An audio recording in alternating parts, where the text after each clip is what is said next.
frequently discussed topic, and well, if patency wouldn't be necessary, why should we open an occlusion? So, well, ask yourself, would the first attempt be valuable if patency wouldn't be a matter of wound healing and limb preservation predictor? So, well, interpreting data, is patency important to limb salvage? My opinion is crystal clear. Of course it is, and I will guide you through the data. This is a slide I got from Marc Bossiers from Belgium, and this is data from a below-the-knee study where he did look on the relation between primary patency and limb salvage. And what is easy to appreciate on those two curves is the link between the drop in primary patency and the beginning of loss of limb preservation. So there's a clear timely correlation between limb loss and loss of primary patency. On the other hand, what we know is that primary patency is not going one-to-one with limb loss.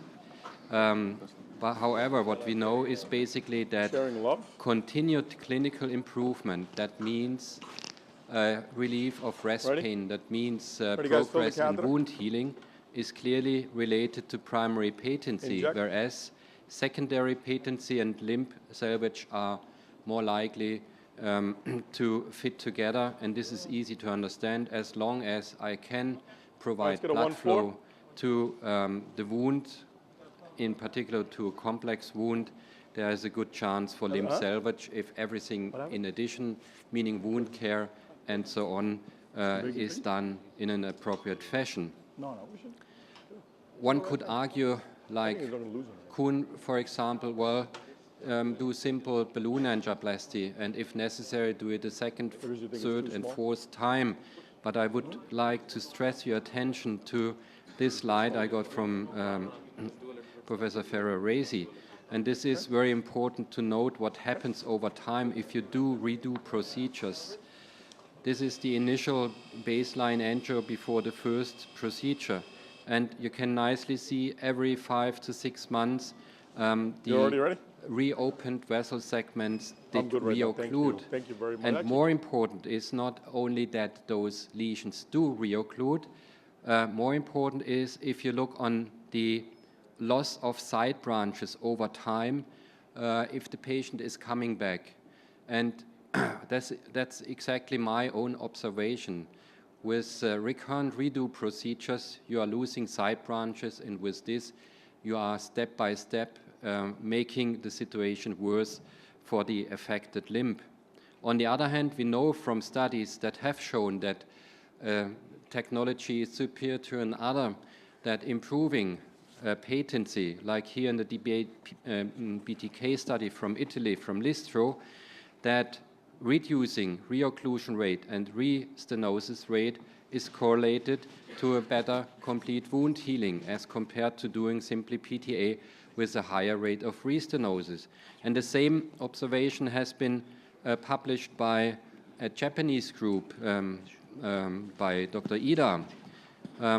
This is the wound healing rate related to the development of restenosis and no restenosis, clearly favoring a patent vessel over time, and this is true at short time, at 3 months, as well as at 12 months, at 1 year. And this is something completely different. This is data from a surgeon. This is surgical below-the-knee reconstruction.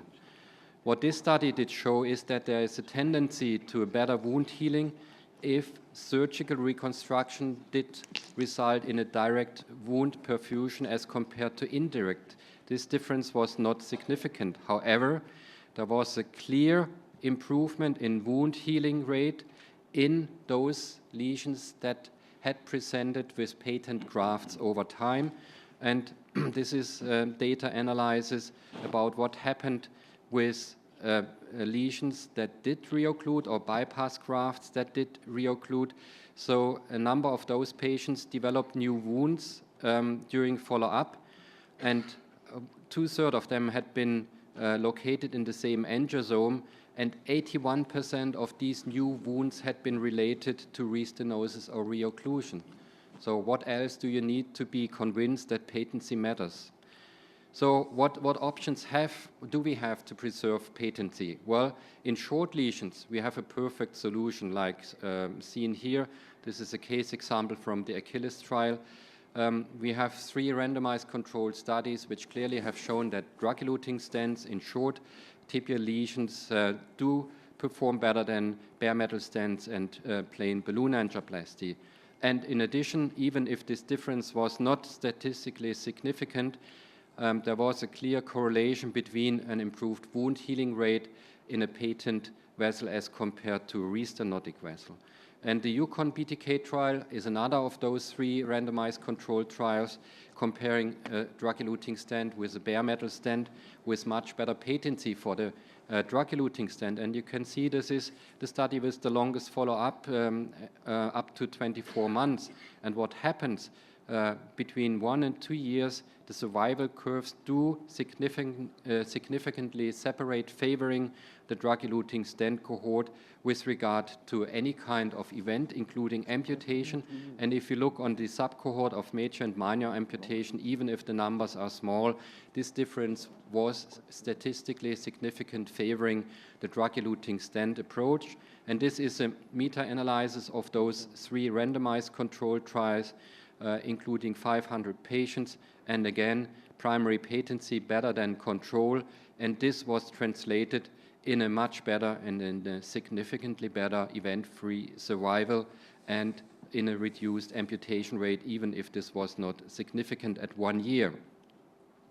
And even if we look on the most recent data using a paclitaxel eluting stent, which did not clearly show significant better patency over PTA and bare metal stenting. However, there was a clear trend towards a reduction of amputation rate for the cohort presenting with higher patency rates. And what we know basically in addition is, with regard to foot perfusion, if we have a complete occlusion of both foot arteries, this is a clear link to a reduced limb preservation. So a patent vessel definitively matters and is one of the prerequisites we need to guarantee wound healing.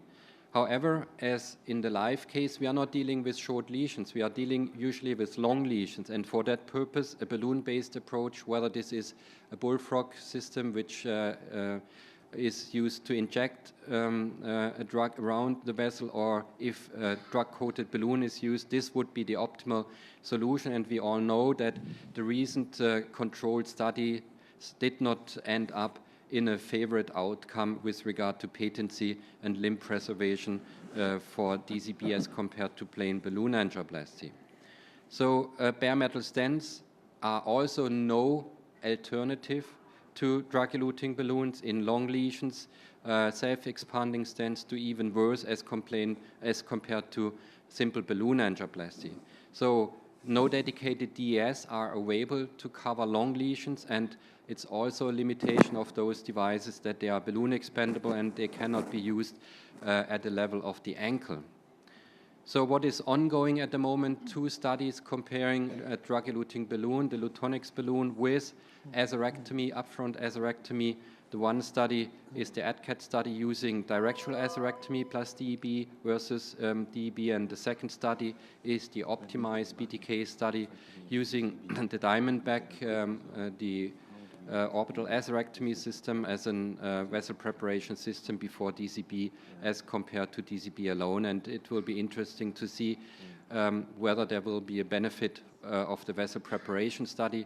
At least we have data from the calcium 360 study that the orbital atherectomy device does result in a higher freedom from major adverse events. So in summary, even if amputation is influenced by multiple factors, patency of tibial arteries matters. Secondary patency is linked to limb preservation. However, reinterventions are associated with an increased risk and costs and might harm vessel integrity on the long term. Therefore, interventional strategies increasing primary patency rate following BTK interventions are eagerly awaited but still missing.